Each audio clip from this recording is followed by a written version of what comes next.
வணக்கம். இப்ப நாம பார்க்க போற டாபிக் தமிழ்நாடு அரசியல்ல ரொம்ப பரபரப்பா பேசப்பட்டு வர ஒரு விஷயம். உங்களோட நேரத்தை மிச்சப்படுத்துறதுக்காக இந்த ஆழமான அலசல ஒரு ஷார்ட்ஸ் வடிவத்துல ரொம்ப சுருக்கமா கொடுக்க போறோம்.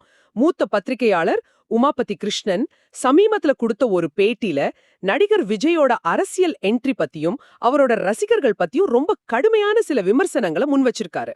ஆமா, கண்டிப்பா. இங்க ஆரம்பத்திலே நம்ம ஒரு விஷயத்தை தெளிவுபடுத்திடலாம். அதாவது, நாம எந்த ஒரு அரசியல் நிலைப்பாட்டையும் இங்க எடுக்கல. பல வருஷமா அரசியலை கவனிச்சிட்டு வர ஒரு சீனியர் ஜேர்னலிஸ்ட் என்ன சொல்றார், அதுல இருக்கிற லாஜிக் என்ன அப்படிங்கறத மட்டும்தான் எந்த சார்பும் இல்லாம நம்ம பார்க்க போறோம். கரெக்ட். இப்போ அவர் வெச்ச முதல் பெரிய குற்றச்சாட்டுக்கு வருவோம்.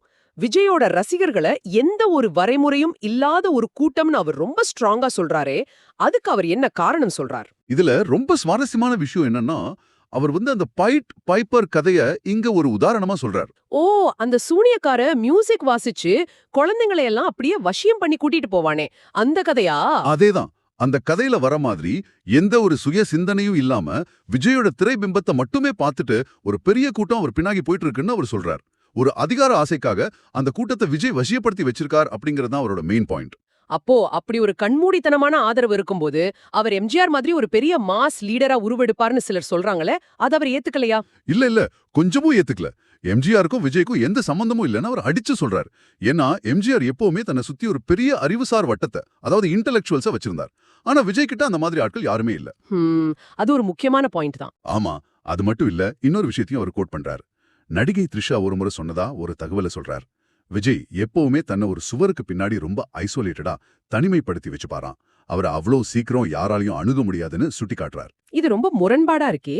அரசியலுக்கு வந்துட்டோம், ஒரு ஜனநாயக தலைவரா உருவெடுக்கணும்னு நினைக்கிற ஒருத்தர் இப்படி தன்னை சுத்தி ஒரு கோட்டைய கட்டிட்டு மக்களை சந்திக்காம இருக்கிறது ஒரு பெரிய மைனஸ் இல்லையா? எக்ஸாக்ட்லி, அதுதான் அவரும் பாயிண்ட் அவுட் பண்றார். சரி, அடுத்ததா அவரோட அரசியல் வியூகம் எப்படி இருக்குன்னு பார்த்தா, அதுவும் முழுசா பழி போடும் அரசியல், அதாவது ஒரு பிளேம் கேமாவே இருக்குன்னு உமாபதி விமர்சிக்கிறார். ஆமா, சினிமா ரிலீஸ் பிரச்சனையா இருந்தாலும் சரி, சமீபத்துல அவரோட குடும்ப சர்ச்சைகளா இருந்தாலும் சரி, எல்லாத்துக்கும் ஆளுங்கட்சியான திமுக மேலேயே பழி போடுறாங்க இல்லையா? கரெக்ட். இப்படி எல்லாத்துக்கும் மத்தவங்கள குறை சொல்றது எந்த வகையில அரசியல் முதிர்ச்சின்னு அவர் ரொம்ப ஓப்பனா கேள்வி எழுப்புறார். ஓகே, இதெல்லாம் ஒரு பக்கம் இருந்தாலும் ஓட்டு வங்கின்னு வரும்போது இதோட இம்பாக்ட் எப்படி இருக்கும்னு அவர் கணிக்கிறார். ஏன்னா விஜய் ஒரு பெரிய மாஸ் ஹீரோ ஆச்சே. அங்கதான் அவர் ரொம்ப போல்டான ஒரு கணிப்பை முன்வைக்கிறார்.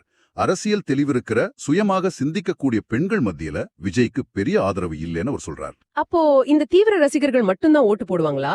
ஆமா, இந்த தீவிர ரசிகர்கள் அப்புறம் அரசியல் தெளிவில்லாதவங்க இவங்களெல்லாம் சேர்த்து பார்த்தா கூட அதிகபட்சம் 10% வாக்குகள் தான் அவர் கிடைக்கும்னு ரொம்ப உறுதியா சொல்றார்.